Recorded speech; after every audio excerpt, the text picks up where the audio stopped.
will fade away. It's barely just begun.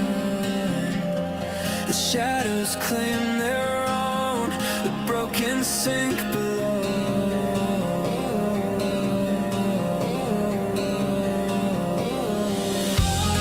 Fate will steal our days.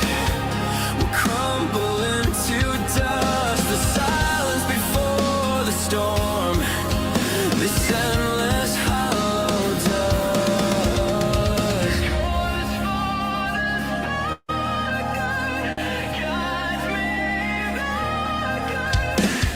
Weary of wandering blind, weary of holding on. Burn it all to the ground. Burn it all to the ground. Shattered.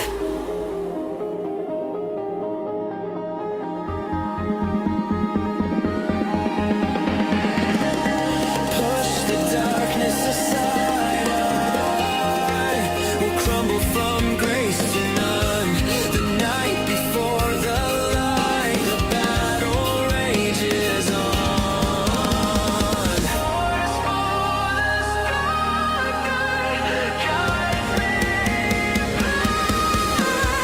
Weary of wandering blind, weary of holding on. Burn it all to the ground. Burn it all to the ground. Weary of empty fights, weary of hollow nights. Burn it all to the ground. Burn it all to the ground.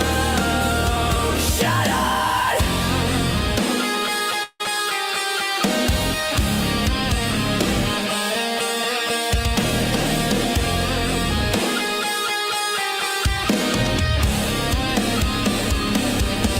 We drown out the daylight. We drown out the daylight. Shattered. Shattered. We drown out the daylight. We drown out the daylight. Shattered. Shattered. Shattered.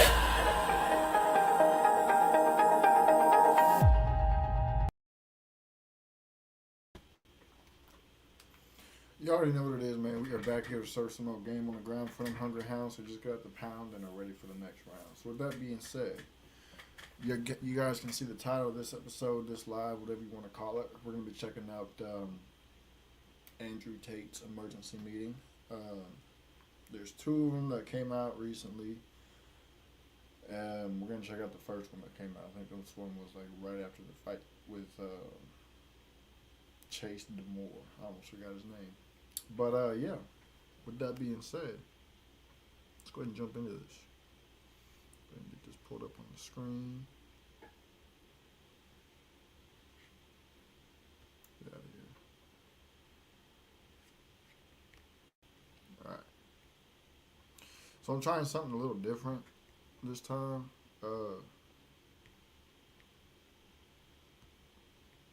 So we're going to see how it works out.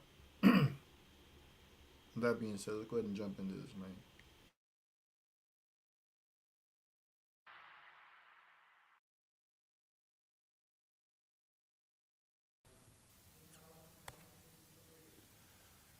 Hello, friends.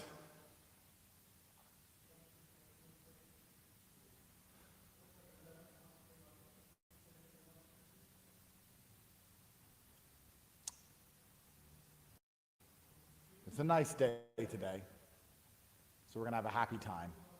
And there's a whole bunch of lessons that I have learned in these last couple of days, which I would like to help all of you at home by imparting my knowledge on all of you. I think that the best way to learn is from your mistakes, but it's even better to learn from other people's mistakes. So, not that I made any particular mistakes, but I've certainly learned some lessons. And this is going to be a happy emergency meeting. We're going to have a really good time. But before we do that, I don't know who's talking in my house. Who's talking and making that noise? Let me shut that up. Let me,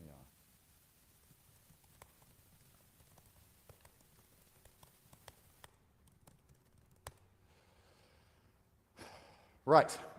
So first thing is Christmas. We have a Christmas tree behind us. Yeah, please. Christmas is nice. You know, Christmas is a happy time. I didn't even put this Christmas tree up, you know. The Pagani, thank you, motor company. Have you heard of them? They make Pagani automobiles. There's not many of them in the world. They cost around $5 million each. I have two. The Pagani company actually came and built me a Pagani Christmas tree and gave me Pagani presents to put underneath it in my Pagani penthouse, which was very nice of them.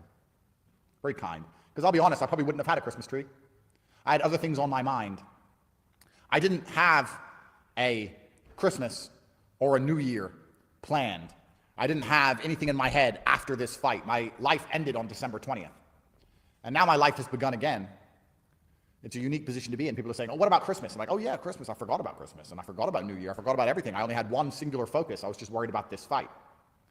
So now I have my life back, which is a unique position to be in. I don't think many of you have ever dedicated yourself to something to the point where you couldn't see beyond it. To dedicate yourself to something so heavily that you literally can't see beyond that date. There is no life beyond that date. And when you wake up the following day, it's like, oh yes, it's a big wide world.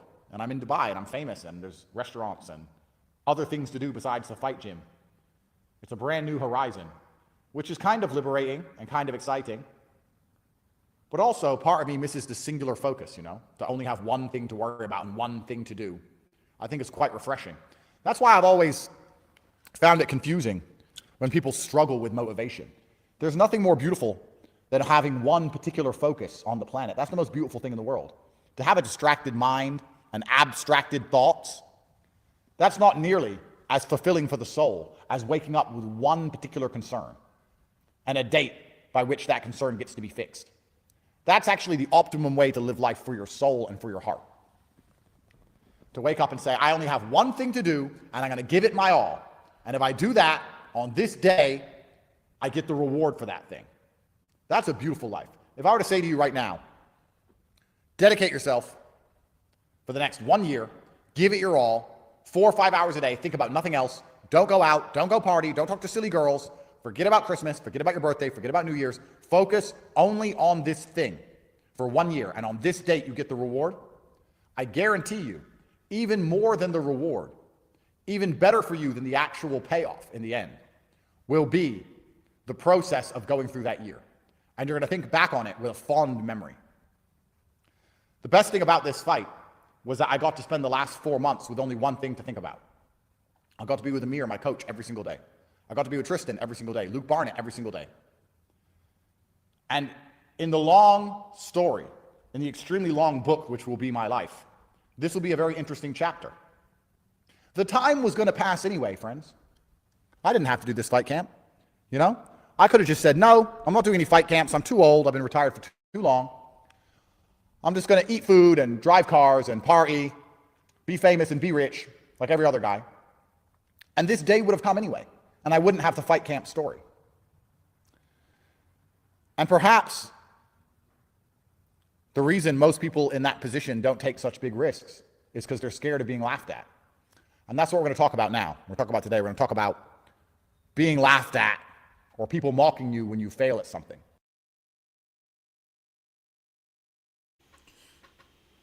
See, and this, a lot of people out there, they end up not doing what they want to do because they're afraid of how other people will see them.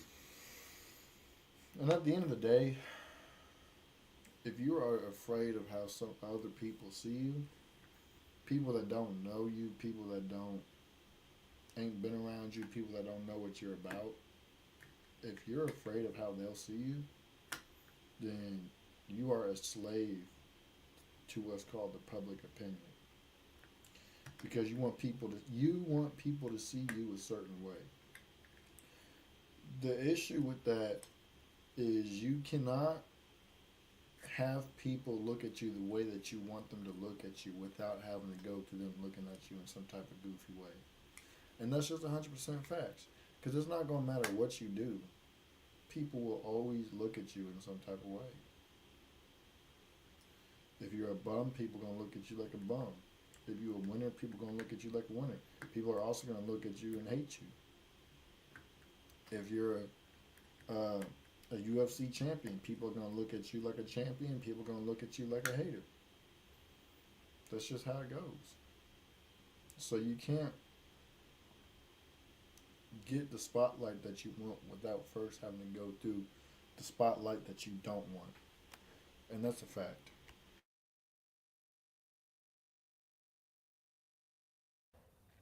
That's what today's emergency meeting is about, because I think a lot of you hold back on being who you want to be because you're afraid of people's negative opinion of you. Let me make something very fucking clear to you from the beginning. If you are worried about other people's opinion of you, they already own you. They already control you. If you are worried about what they are going to say or what they think. What did I just say, bro? That is crazy. I literally just said that. That is crazy, bro. Think about you. Even if you need the praise, they own you. If you sit and say, I'm going to try this thing, and I know I'll succeed, and everybody is going to say good things about me. So to make sure that happens, I'm going to cheat, or I'm going to be underhanded. I'm going to do some sneaky shit, because I need these people to say good things about me. They already fucking own you. I don't care if people say good things about me or bad things about me, because those people don't own me, and they don't decide my worth, and they don't get to decide how I live my life because they sit there and write comments. What kind of bitch would I be as a man if I sit at home and think, you know what, maybe I should take this fight? Yes, it's a big risk. Yes, he's younger than me. Yes, he's more active than me. Yes, he's heavier than me. Yes, he's taller than me. Yes, I might lose. And if I lose, people on the internet will make fun of me, so I'm not going to do the fight. Are these people my fucking boss? Are these people my master? Am I going to allow them to treat me like a slave? Am I a slave to the opinions of people I've never even met? I'm an imperfect person, but the people with opinions are imperfect people. Why do I give a fuck about the opinions of imperfect people who didn't take the risk I took? I don't care about people laughing at me. Man, that's 100% facts. He said, I'm an imperfect person, but the people with those opinions are also imperfect. Y'all gotta listen, man. That's crazy. And it's funny because the people with those opinions will sit there and play the whole righteous game of I'm better than you and I'm all this, that, and the third or whatever. And really, it just goes to show how goofy they are. They're just straight up goofy. You can't sit here and laugh at somebody because they went in the ring and lost when your ass has been sitting down at home eating hot Cheetos watching that person fight. You can't. It shows how just stupid you are.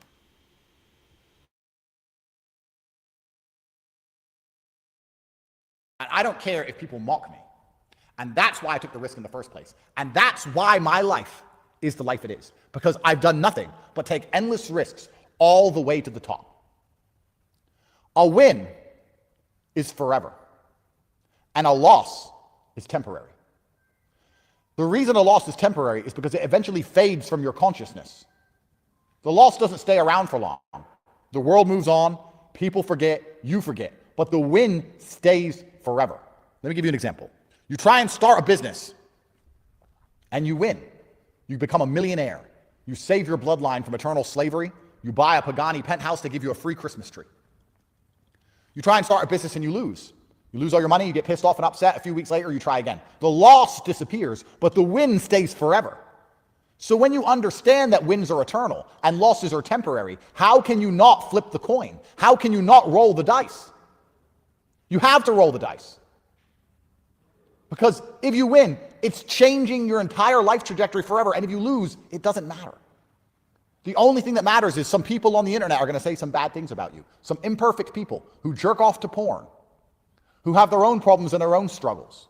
Who gives a fuck what those people say? They're not the master of me. They're not in charge of me. I went out on my shield like a man, and I'll do it again. Chase beat me, but he didn't instill fear in my heart. I'm not afraid of fighting. I'm not afraid of him. He just beat me. I don't even know, I've not yet had time to process why he beat me. I got tired after the second round, and I don't know why. The first and second round, he couldn't touch me. If I didn't get tired, I would have won. I'm a better boxer, but I did get tired. Maybe it's ring rust. Maybe I'm too old. Maybe he's too heavy and he kept leaning on me. I don't know why, but he beat me. And let me make something else very clear to you. I have complete respect for Chase D'Amour. Complete respect for him, because I know the pressure he must have been under to take this fight. It was an opportunity for him, yes. And it was... Watch what happens when you block DHT from your scalp. Day 1, nothing visible yet. Day 30. a risk for me. But we had pressure on different sides. Both sides of the coin, we had pressure in different directions. It would have been very difficult for him mentally, just like it was very difficult for me mentally. And for him to turn up on the day and get it done, complete respect to him. Let me give you some life advice to everyone at home, guys. Never, ever take away your opponent's victory. It's like paying a debt. If you make a bet, you're a man. If you bet $100 on a sports team, you shake hands, and your team loses, and you don't pay your bets, what kind of man does that make you? No. You have to pay your bets. The karmic forces in the universe does not and will not ever like or reward a man who doesn't pay his bets. Chase deserves this victory. He deserves the fame. He deserves the happiness. He deserves the money. He deserves the credit. He earned it. And I'm not going to take that away from him with excuses, talking about rematches, making up bullshit about how he grabbed me, some crap. He won, and he deserves it. And I pay my debts. I always pay my debts. If I want to get spiritual about all of this,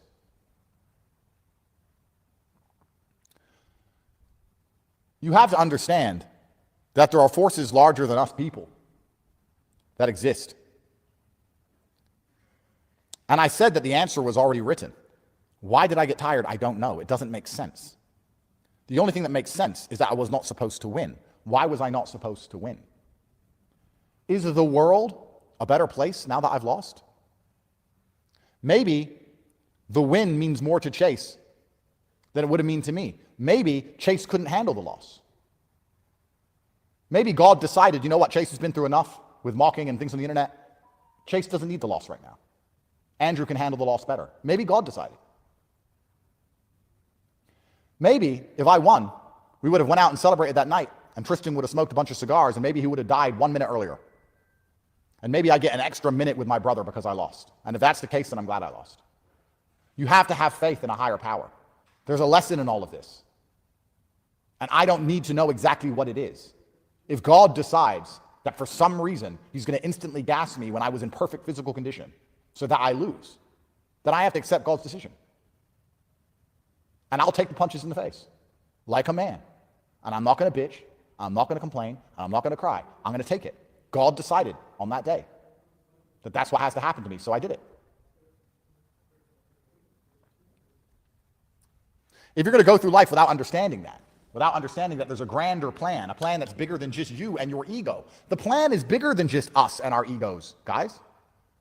The plan is bigger than just, I want to win, so I have to have what I want like a spoiled child. And what God decides and what's good for the universe and what's good for people to learn from and what's good for the general karmic retributions of the planet. Fuck all that. I want to win so that no one on the internet laughs at me. It's not how it works. And I took this fight knowing it was a risk. Guys, I could have fought a tin can.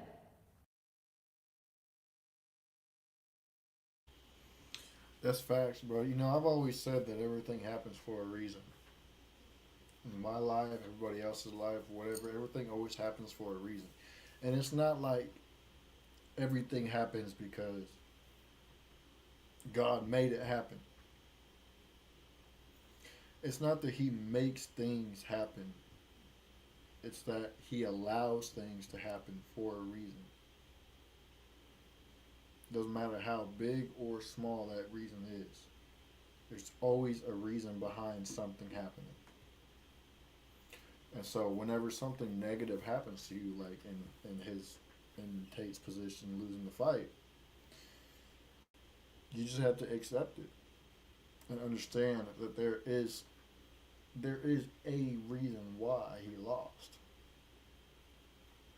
Whether or not it's clear to us. When we lose at something, there is a reason why we lose at something. You know, it could be something at your job, try to get a promotion or a raise or whatever the case may be, and you think you want it, but mentally you're just not ready for it yet. Mentally, you're just not ready for it. Emotionally, you're just not ready to deal with the stress, the amount of stress that comes with moving up the ladder at your job or whatever, or you start a business and it straight up just falls flat on its face because you're not ready to deal with the mental stress that comes with running a business. You're not ready to deal with having to control yourself when you have way more money than you've ever had before. There's a whole bunch of different reasons why things happen and don't happen. And that's just how it goes.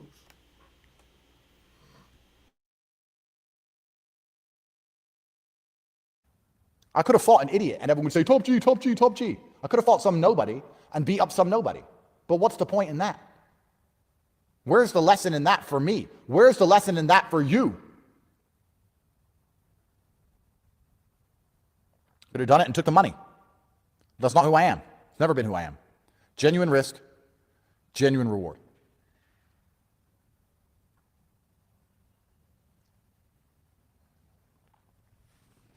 Got a few super chats I'm going to read out before I continue. $300. Thank you for the $300 super chat. Sent me a message on X. I'll remember your name and I'll look for it. I'll look for your Twitter account. I hope you have the same name. $100 super chat.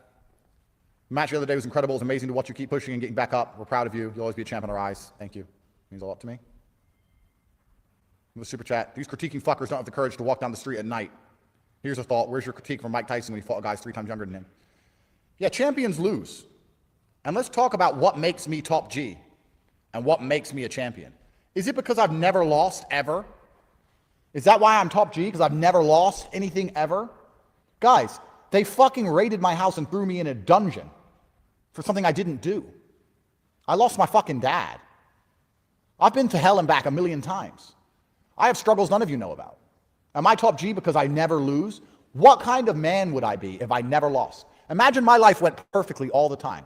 Imagine I didn't need to go to the gym and I had muscles and I never lost a fight and I had money from the sky and any girl I wanted and I just went through life and got everything I wanted. I wouldn't even be a good person.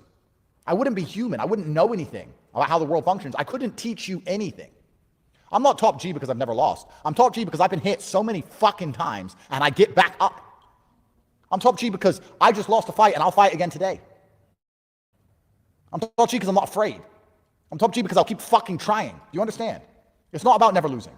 It's about the fact that I will get up and try. It's about the fact that I'm not afraid to lose. And I'm not afraid to be ridiculed. And I'm not afraid to be mocked. That's how I built the life I built. That's how I got yachts and private jets and hundreds of millions of dollars. Because I'm not afraid of anything. I'm not afraid to be laughed at. And I'm not afraid to get fucking hurt. That's why. I put it on the line. I get in the arena. Everyone with an opinion is on the sidelines. Imagine living a life where you're so afraid of loss that you never get to win. You sit in the corner as a coward, writing Twitter comments at people who take risks you will not take. As an insignificant unknown, a nobody. And you're so afraid of someone saying something bad about you that you're going to sit there and not take the risk. What kind of fucking man does that make you? It makes you the kind of man who is forgotten to history. Napoleon is in the history books. He lost battles. Muhammad Ali lost. Tyson lost. Champions sometimes lose. Sometimes the stars just don't align and you just lose. And you have to know that and you accept that when you agree to take the risk in the first place. And that is the barrier that prevents most people from getting anywhere. The what if I lose? What if you lose? I just lost in front of the world. Got paid 20 fucking million fucking dollars. I'm fine. I just lost. What happened? A lot of people will think about that what if I lose. They'll dwell on that thought. And that is why a lot of people don't go after what they want. Because they're just continuously dwelling on that thought. What if I lose? Oh man, if I lose, people look at me this way. If I lose, oh, I'll never make it. If I lose, this girl won't like me. If I lose, my parents might not look at me the same. If I lose this, if I lose that, whatever.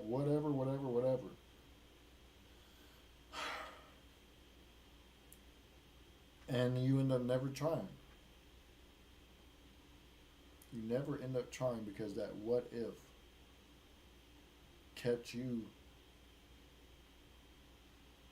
docile. It kept you confined to the chains of the matrix.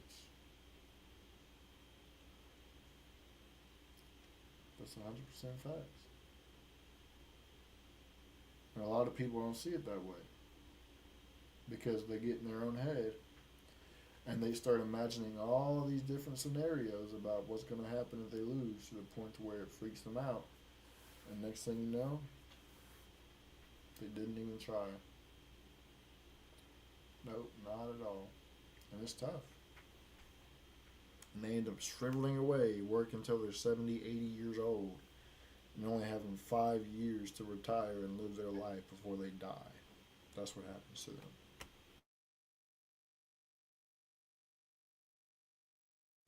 I'm fine. My life's fine. I'm fine. Some jackass wrote a Twitter comment. You think I give a single fuck? The best way to get over a loss is to keep on winning. I'm going to keep winning. I'm going to continue on my mission to teach all the things I know to as many people who will listen to me before they finally put a bullet in my neck. I'm going to continue to see my kids and live a fantastic life. Continue to build the real world into the largest online school that exists on planet Earth. I'm going to continue on my mission. That's how I get over a loss. I keep winning. I'll go fight again. And win or lose. I tried my best. And I have no explanation for what happened. But I'm not afraid to try again. No fear was instilled in me. My spirit and my heart have not been broken. Even at my old age. Perhaps I should know better. Perhaps, as a lion gets older, he should be a little bit smarter about the war he gets involved in, about the fights he picks. But after spending so many years patrolling the savannah as the fucking biggest, most dangerous lion that exists on the planet, I don't want to change. I don't want to change. And now my joints are a little bit slower, my teeth are a little bit less sharp, and I'm walking around the savannah, and there's these other lions encroaching on my territory, and I don't want to change. I want to go fight them. Maybe I should be a bit smarter. Maybe I should know better.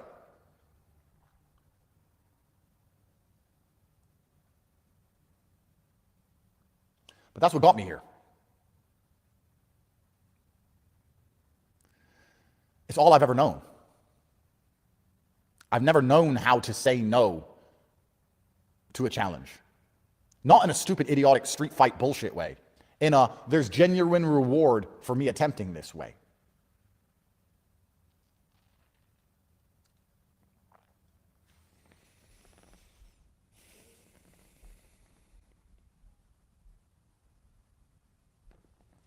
You can't undo moves in life.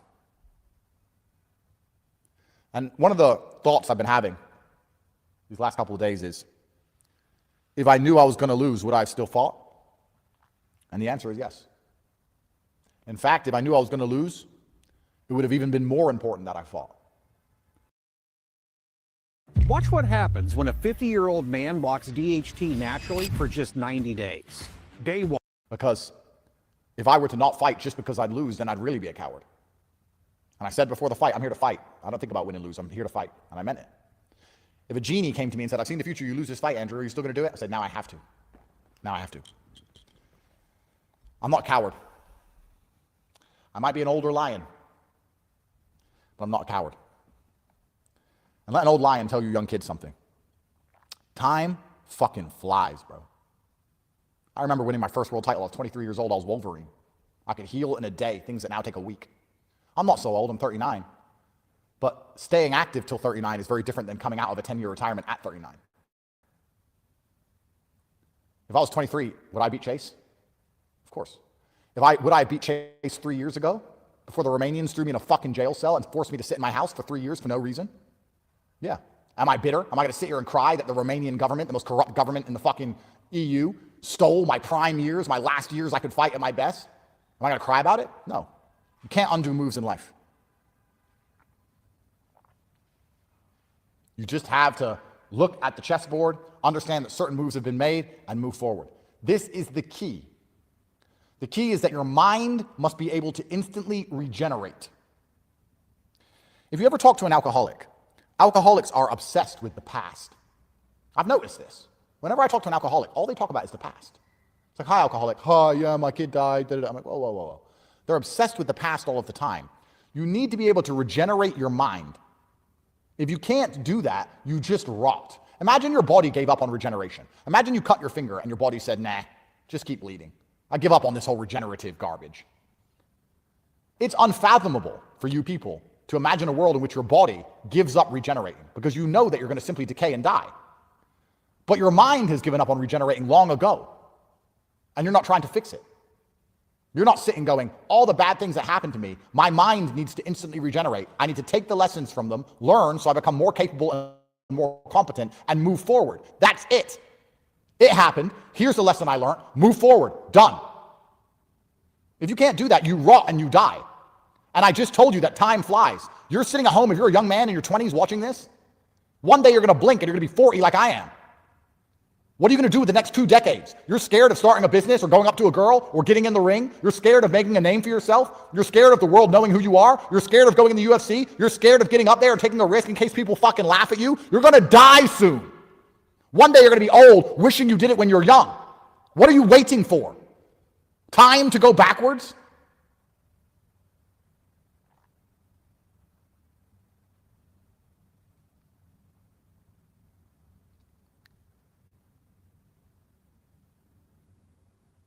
After the fight, Shay said I helped him.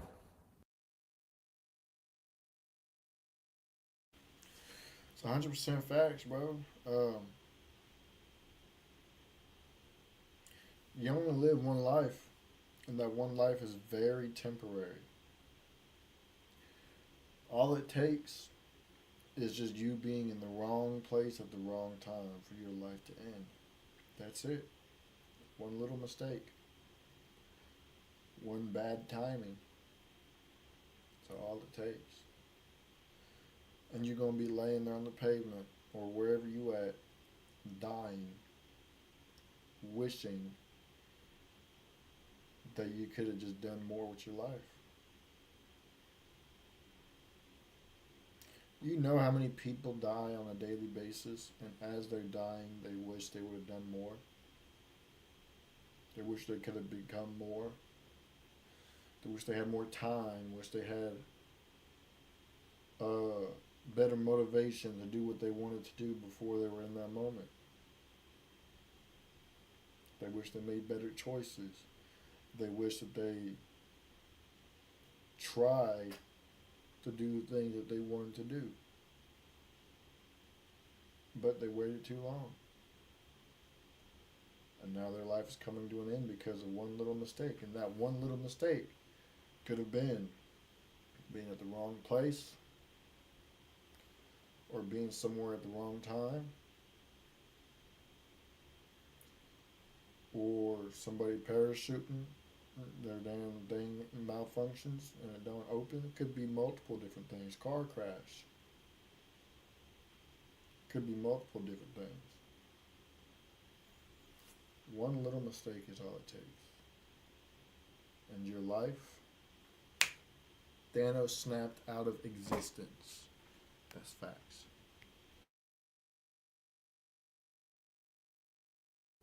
Mentally.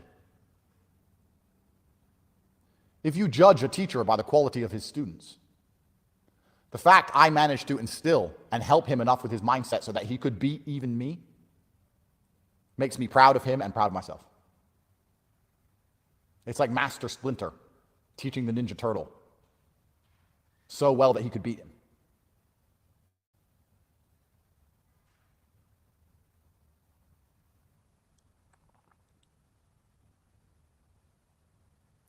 Another thing I want all of you to, at home, to learn from this experience that we went through. I lost. So I'm not a perfect person. If I'm imperfect, and I'm human, and I'm fallible, just like you, and I've achieved so much, I've made hundreds of millions of dollars from nothing. I became the most Googled man on the planet, one of the most well-known people who exist in the world today. I have all of my dreams. My mother is happy. All my children are happy. I have everything I've ever wished for. I have everything. If me, as an imperfect person, can achieve so much, why don't you have everything you want? Is it because I take risks that you won't take? Is it because I'm not scared of being laughed at? Is it because I understand that the clock is ticking? Is it because I have urgency inside of my soul? Is it because I do not need motivation? Because I am determined? Is it because I understand that I am not going to waste 3 years wondering what if? I just want to go and find out now? Why do I, an imperfect, beatable man, have so much more than you? This is a question you need to ask yourself as a professional. Let's analyze this. Why does Andrew Tate, a man who is beatable and fallible and human, have so much more than me? You should have the same things I have. And for the same reason I just said I'm proud of Chase, and I'm glad that I taught him things that allowed him to beat me, I hope all of you become more famous, more well-known, more rich, more successful than I am. You're watching my show. I want the absolute best for you. I'm not a hater. I'm not one of them fucking guys who wants others to lose so he feels better. I want all of my students to win. If you're inside the real world watching this, you join to make money and you see that we teach you how to make money, I want you to do better than me. That's going to be my legacy. Top G is not about fighting. Top G is not about never losing. Top G, everyone says to me, is you helped with my mindset. You helped me. That's what I am about. That's what all of this is about. Perhaps that's why God made me lose, so that I had things to say on today's emergency meeting besides, ha ha ha, I won. Maybe that's why. I want you guys to win. I want you to win more than you want to win. Because when I try and teach you how to win, when I say join the real world and dedicate yourselves, you won't do it. I'm trying to drag you to happiness while you kick and scream like a fucking child, refusing to do any work, refusing to try.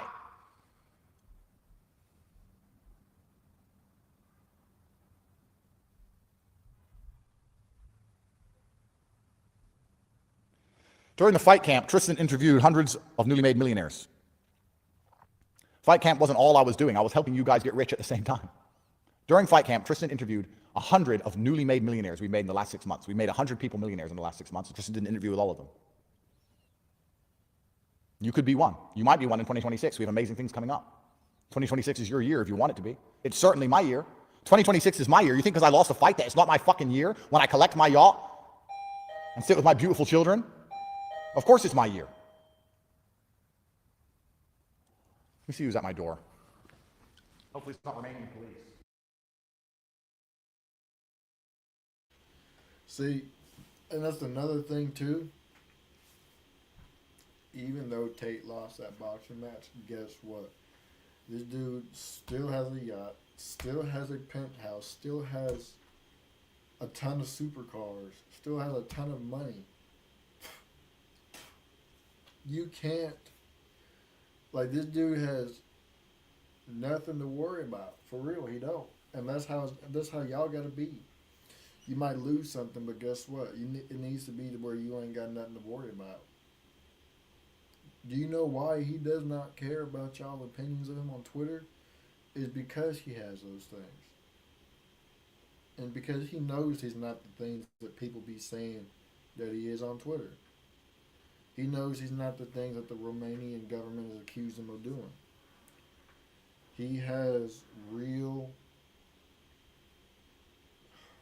results of the work that he's put in that he can always go back to after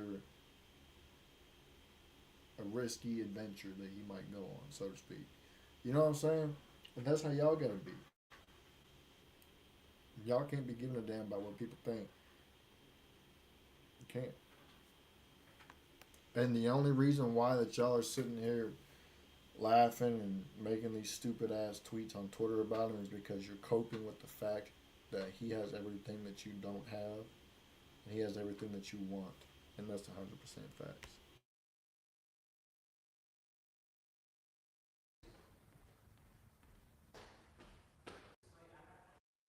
Or penthouse.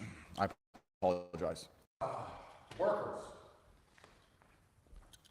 Workers repairing something in my $30 million penthouse. I apologize.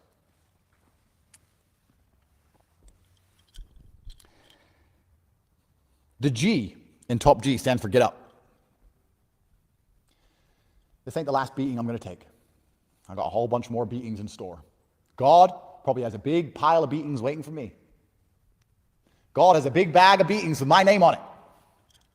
It's kind of like crypto, you know? You think it'll never get any worse? Nah, it can get worse.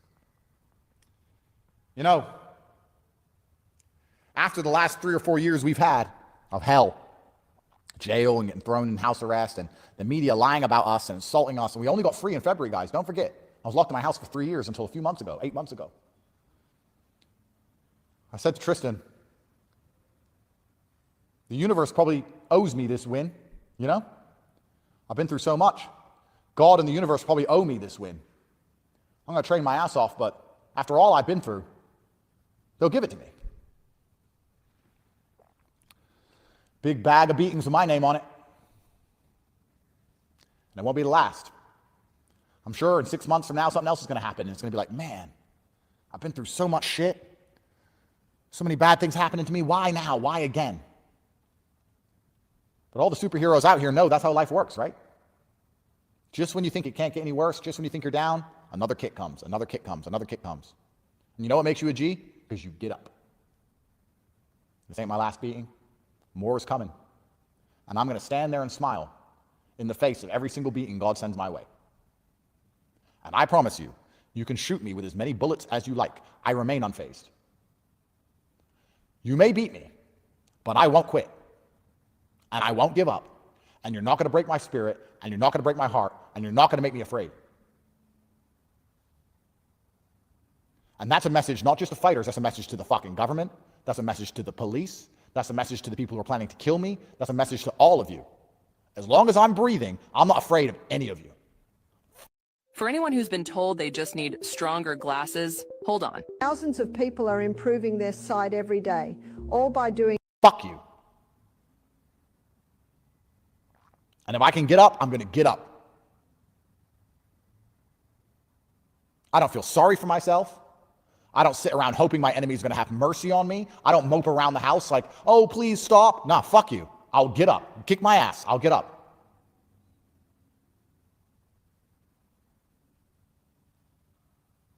That's why I'm top G. Not because I always win, because I always get up.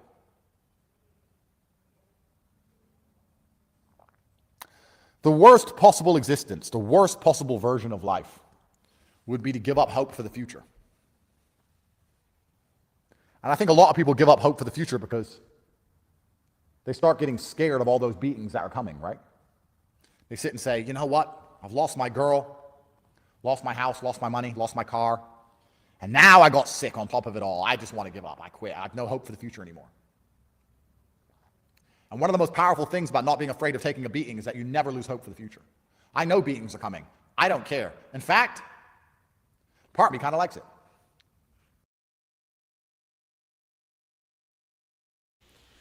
Literally what he just described right there is exactly what Job went through. He lost his wealth. He lost his health. He lost his children. He lost his belongings. He lost everything.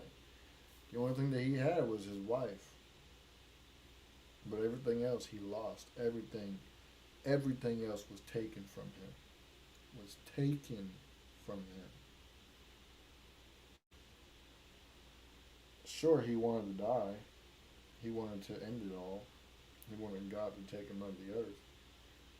But he never gave up on his faith in God. And because he did not, God rewarded him. God gave him back double what he had before it was taken. That is 100% facts.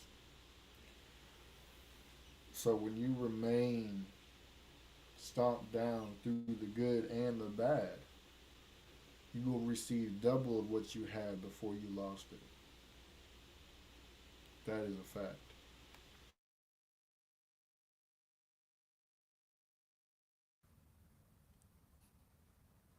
Maybe I'm just stubborn, you know? I like being that guy who's like, we've kicked his ass, and he just won't fucking shut up. We've taken all his money, we threw him in jail, we threatened to kill him. He won't stop. Why won't he stop? We've tried to make this man kill himself while we insulted him in the media. The second he gets free, he goes to fight some heavyweight. What's this guy doing? The harder you hit me, every single time I get back up, something in my soul goes, you're annoying them, Andrew. And that gives me all I need to carry on. I don't lose hope for the future. And I'm not scared of all the bad things that come in my way because I know there's going to be a whole bunch of good things too. And perhaps my job here as a man is to be a vessel from which others get to experience things and learn things and improve their lives. I get to teach you all lessons. I get to teach my children lessons. I sat with my son. He said, what happened to your face, Dad? I said, I lost a fight. He goes, why did you lose? I said, I don't know. I can't explain it. I'm a better fighter. I don't know. But even if I knew I was going to lose, I'd still fight. And boy, you're going to have to fight. And you're going to fight whether you win or lose. And he said, yes, sir. Maybe that's why God wanted me to lose for that conversation. Maybe he wanted me to lose for this emergency meeting. Maybe I'm about to save someone's life. Maybe my job on this planet is just to take a fucking beating over and over again and just pay for everyone else and give everybody else what they want. To make sure the mothers of my kids have a fantastic life and to make sure that my kids have a fantastic life and to teach you all things. And maybe I'm just here to fucking suffer and get my ass kicked and I'm going to do it all so I can give everyone else a fantastic life and give everyone else mindset advice. Nobody gives me mindset advice. Nobody helps me. Nobody helps me with my mindset and saves me when I'm depressed. No, maybe I'm just here to take a fucking beating like a piñata and give candy to everybody else. Maybe that's what God's plan was for me. But I ain't going to fucking cry about it. If that's what God wants me to do, then that's what I'm going to fucking do.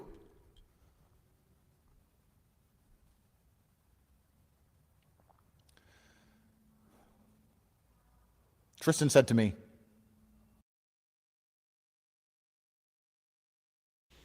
You know who he sounded like right there? He sounded like the Apostle Paul. When Jesus came to him on the road to Damascus and changed his life, afterwards, when he started roaming around the country, different places, going to Rome and all these different places, preaching the gospel or whatever, almost every place that he went to, he was beaten. He was whipped. He was imprisoned. And he knew it. He knew it was going to happen, but he still did it anyways. And guess what? He never cried about it. He never complained about it. What he just described right there, I don't know if Tate knows it or not, was the Apostle Paul. God used him as a piñata to give candy out to people, which in that candy was the gospel, the good news brought by Jesus Christ.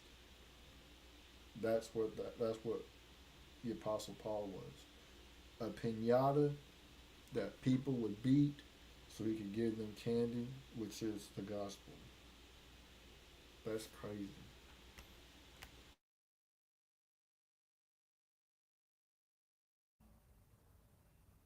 what happened? I said, I got tired. I don't know why. He said, you deserve that win. You've been through so much. You deserve that win. I said, I know. He goes, you trained so hard. You're in fantastic shape. I said, I know. I just got tired. If I didn't get tired, I would have beat him. He couldn't hit me in the first round. He couldn't touch me. And he said to me, I'm tired, Andrew, of watching you find the silver linings in all of the clouds. You deserve to have a sunny day. You're so good at finding a silver lining on a cloud. Every time something bad happens, you find a way to learn something or make it good. But I'm tired of you having to suffer all the time and look for the silver linings. Why can't you just ever have a nice day? Why can't you ever have a sunny day? And I said, well, we've had so many fucking clouds that we've got a lot of fucking silver.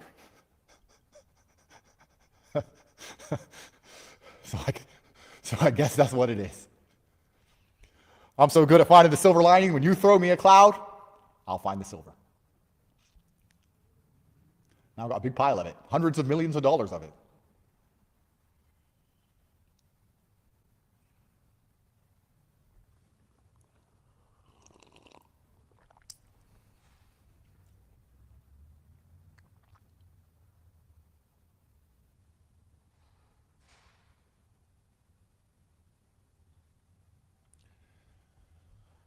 Anyone who thinks less of me for doing something I didn't have to do, for money I didn't need, for taking a risk with my life,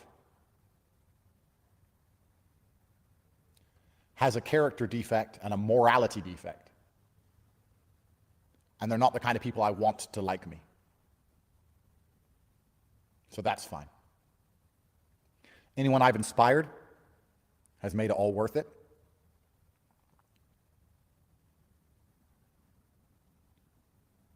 And if I could go back in time, knowing the result, knowing I would lose in front of the world, I'd do it again.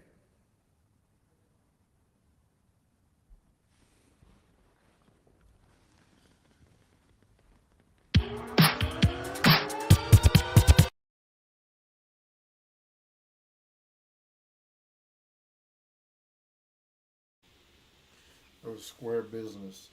It sounded like he was starting to get a little emotional there towards the end. He was talking about his conversation with Tristan, which is very understandable. I mean, when you've gone through so much hell, it's, and like literally that's all you know,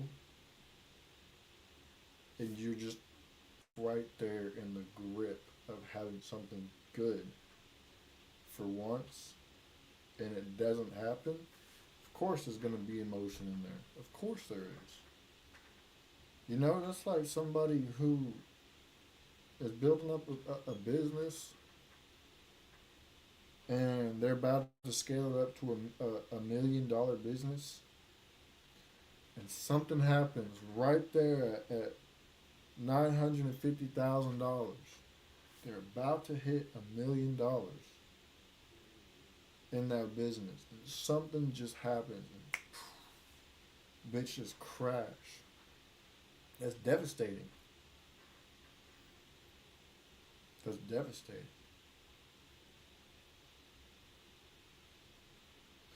You get a title shot in a UFC or kickboxing or boxing or whatever,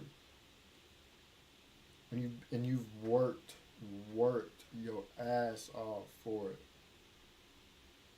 You've been through all the ups and downs. You've been sick. You've been injured. You didn't feel like training. You won fights. You've lost a lot of fights. You finally get that title shot, and it's right there. Right there. And that final bell hits for that last round, and you lose by 1 point. Right there. It's right there. In the cusp of your hand. Poof, gone. You lost by 1 point. Anybody would be devastated by that. And that's just how it goes. And those are the moments that will either make you or break you. Those are the moments that you decide, am I going to give up or am I going to keep trying? And a lot of people, unfortunately, end up giving up. A lot of people, unfortunately, end up giving up because they allowed those moments to break them. Imagine if Job had given up. How much different his story would be. If Job just said, all right, God, you know what? I hate you. Kill me now. Imagine how much different his story would be.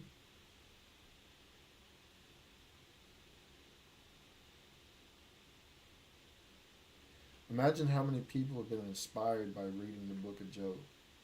How their lives would be so much different now if that's what Job did. They probably would have killed themselves. They probably would have done the same exact thing. Instead of just hanging in there a little bit longer and finally finding a way to make their life better. That's facts. Or Joseph, if he just had enough in Egypt when he was thrown in prison for something that he didn't even do. If he just had enough. He said, you know what, God, I don't believe in you anymore.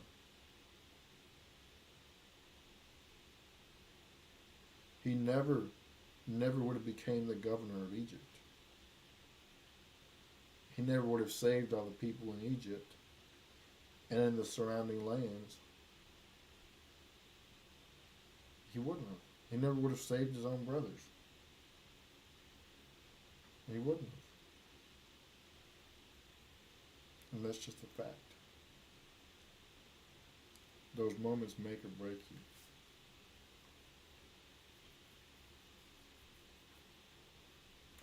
Just like what happened to Solomon. He allowed the power and wealth and the worldwide fame of being the most wise king of Israel, the most wisest king in the world. He allowed it to get to him. And it broke him. Then he started worshiping other gods, falling into lust, had 300 wives, 500 concubines, erected altars in the land of Israel to foreign gods, and his legacy fell. And the temple that he built was crushed, burned down. That's just a fact. That's what happens. So anyways, I appreciate y'all for tapping in, man. Make sure y'all share with y'all friends, y'all families, your mummies, your aunties, your grannies, and everybody else that y'all know. And we finna get up on out of here, man. Deuces.